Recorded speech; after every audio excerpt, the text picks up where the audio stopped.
বাংলাদেশের বন্যা ও দুর্যোগ বিশেষজ্ঞরা জানিয়েছেন যে ভারত দ্বিপাক্ষিক সম্পর্ক নষ্ট করে কিছু না জানিয়ে তারা হুট করে বাঁধ ছেড়ে দিয়েছে।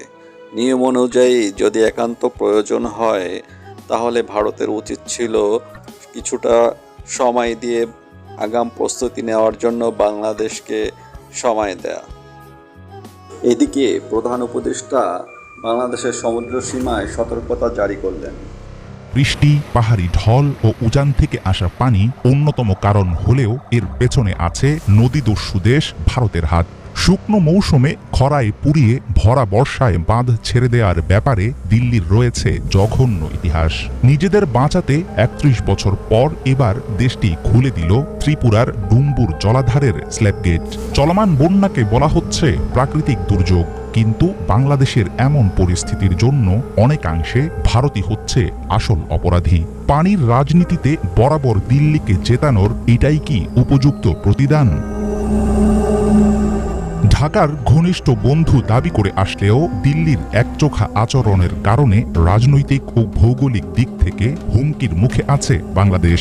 গত ১.৫ দশক ধরে দেশের ভেতরে নৌবন্দর, শর্তহীন করিডোর, রামপালে সুন্দরবন ধ্বংস করা বিদ্যুৎ প্রকল্প, মংলা বন্দর ও সমুদ্রে গ্যাস ব্লক ইজারা সহ অসংখ্য বিষয়ে ভারতকে একচেটিয়া সুবিধা দিয়েছে স্বৈরাচারী হাসিনা সরকার, কিন্তু বিনিময়ে পায়নি প্রায় কিছুই।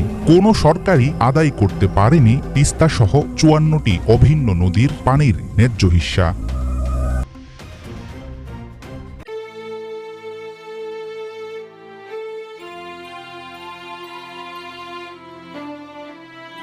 গ্রামের পর গ্রাম, পানিবন্দী ৩৫ লাখ মানুষ। কিন্তু হঠাৎ করে কেন এমন ভয়াবহ বন্যা দেখছে দেশের এই অঞ্চলের মানুষ? গত কয়েকদিন ধরে ভারতের ত্রিপুরায় ব্যাপক বৃষ্টিপাতে জলাধারের পানি বৃদ্ধি পায়। এরপরই বাঁধের সুইচ গেট খুলে দেয় ভারত। এর আগে ১৯৯৩ সালে একবার খুলে দেওয়া হয়েছিল ভারতের ত্রিপুরার ডম্বুর জলাধারের বাঁধ। তবে ভারতের পক্ষ থেকে বলা হয় বাঁধের গেট খুলে দেওয়া হয়নি, অতি বৃষ্টিতে এমন অবস্থা। অবশ্য ভারতের কিছু গণমাধ্যমে ডম্বুর গেট খোলার খবর এসেছে। ফেনীর পরশুরাম, ফুলগাজী এবং ছাগলনাইয়া উপজেলায় ১৯৮৮ সালের পর বন্যা পরিস্থিতি এতটা ভয়াবহ হয়নি। ভারী বৃষ্টি ও অতি ভারী বৃষ্টি এবং উজান থেকে আসা পানিতে ফেনীর মুহুরী, কহুয়া ও বিলোনিয়া নদীর পানি বিপদসীমার অনেক উপর দিয়ে প্রবাহিত হচ্ছে। একই অবস্থা বিরাজ করছে কুমিল্লা ও নোয়াখালী অঞ্চলেও।